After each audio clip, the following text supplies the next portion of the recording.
Hello friends, this is your physics lecture delivering by Tale Madam. In this video, we see application of Wheatstone bridge. In the last video, we studied what is the Wheatstone bridge and what is its balance condition. The balance condition of Wheatstone bridge is nothing but when the potential at point B and D is same, the current through that branch is zero. And when current through the branch is zero, in between that branch we connect the galvanometer and galvanometer shows the null deflection. So whatever the balance condition is nothing but Vb is equal to Vd and current through galvanometer is 0. So this condition occur at particular arrangement of resistance, that is P by Q is equal to S by R. This condition is used for different application. This balance condition of the Wheatstone bridge is used to measure the different physical properties like temperature, strain, humidity, displacement, liquid level, etc.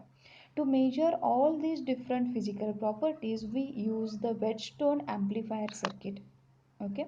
Next, this Wheatstone bridge is also used to measure the quantities such as galvanometer resistance, capacitance, inductance, impedance, etc. It is also used to measure unknown resistance, and whatever the resistance we measure using the Wheatstone are very low, that is in between range 10 ohm to 100 ohm, and whatever these values we measure very precisely, very accurately. Okay, so different application we see. Number one most used application is meter bridge. It is used to measure unknown resistance of resistor. What the arrangement is? In the meter bridge, one AB wire, 1 meter long uniform wire is considered. That wire is stretched on the meter scale. Whatever this meter scale or the wire is arranged on the wooden box, and to fix the two ends of or to take contact of the two ends of the wire, two metal L-shaped strips are considered. In between these two L-shaped, one single strip is connected. Due to this single strip, two gaps are created, left gap and right gap.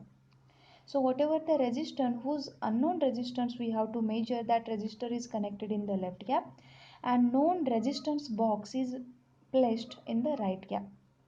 Between A and B, the source, key and variable resistor, that is a rheostat, is connected.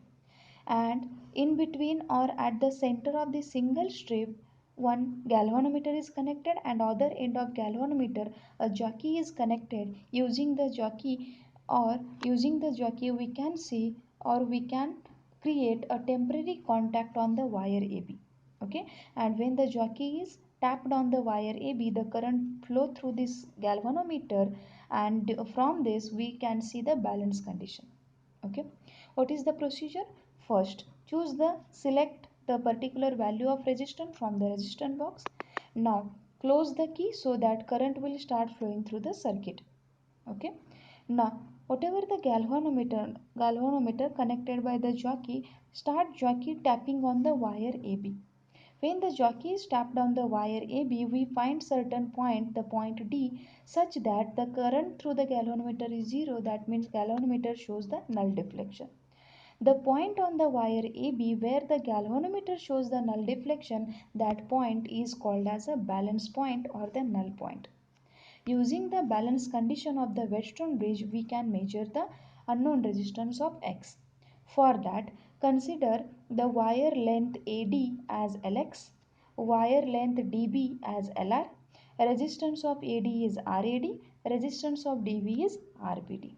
Now you use the Wheatstone balance condition. The resistance X by R is equal to RAD by RDB. We know whatever the resistance is depend on the length, resistivity and cross section area, right?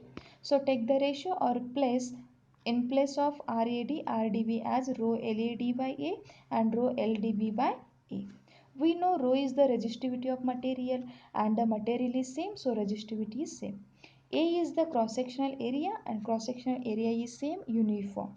So these will cancel. So whatever the resistance is directly proportional to length. So X by R is equal to Lx by Lr. Using this balance condition, we can find the unknown resistance X. So this is how we can measure the unknown resistance of X. So whenever we do these experiment, certain errors may occur. Now what are the cause or the sources of the error we see? Number 1, whatever the cross section of wire should be uniform, but whenever we practically choose the wire should not be uniform or not stretched on the wooden board. So due to that the error may occur. Number 2, whatever the two ends of wires are soldered to the metallic strip, and whenever any wire is soldered to the metallic strip for the contact resistance is created, and that contact resistance is not taken into account while measuring the unknown resistance. Next, the measurement of Lx and Lr we take by using the meter scale arranged on this wooden board, and by practically these whatever measurement we cannot take properly, or sometimes the error may occur due to that also. So these are some of the cause or the sources of error. Now how to minimize the error?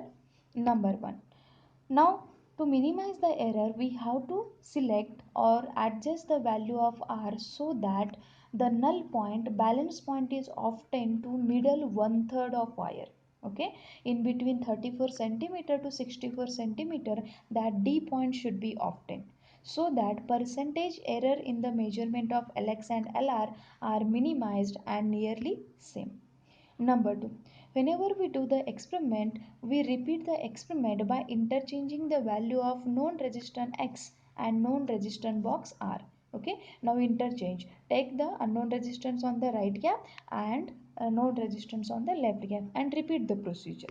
Next, whatever the jockey we taken for contact, that jockey should be tapped on the wire, not slided, because we use the jockey to detect whether there is a current through the central branch or not, and this is possible only by tapping the jockey. So these are some of the methods to minimize the error. Another application of the Wheatstone bridge we see, that is a Kelvin method, and this method is used to measure the resistance of galvanometer. So the galvanometer whose resistance is G is connected in one of the gap. So here we connect in the left gap. In between this center of the central strip is only connected by the jockey. Here we use only one galvanometer. Okay, whatever the arrangement is same as a meter bridge. Now procedure. First, select the particular value of R. Next, close the key so that current start flowing through the circuit. Before contacting the jockey on the wire AB, note or observe the deflection shown by the galvanometer. Note the deflection. Now, select or vary this rheostat so that the balance point should be obtained on 2/3 of the wire. Now tap the D point, tap the jockey on the wire AB so that we obtain one point D such that the galvanometer shows the same deflection as before. The D point is obtained so that galvanometer shows same deflection as before, means the potential at B and potential at D is same. And whenever potential at D and potential at B is same, this is called as a balance condition. Okay, what the balance condition in the Kelvin method? The deflection before touching jockey is same as a deflection after touching jockey. That means the potential at B and D is same. Now let us consider the wire AD length is LG, okay, and wire DC length is LR. So whatever the length opposite to the galvanometer, consider LG, length opposite to this known resistance box consider as LR. Consider the resistance of RAD is RAD. Consider resistance of wire DC as RDC. Now use the Wheatstone balance condition. G by R is equal to RAD by RDC. We know resistance is directly proportional to length. So RAD upon RDC is LG by LR.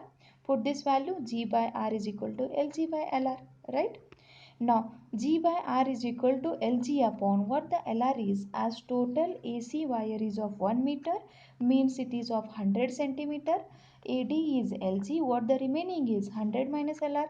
So whatever this LR is 100 minus LG. So using this condition we can measure the unknown resistance of this galvanometer. So these are the methods or the applications of the Wheatstone bridge. Another next application we see in the next video. Thank you.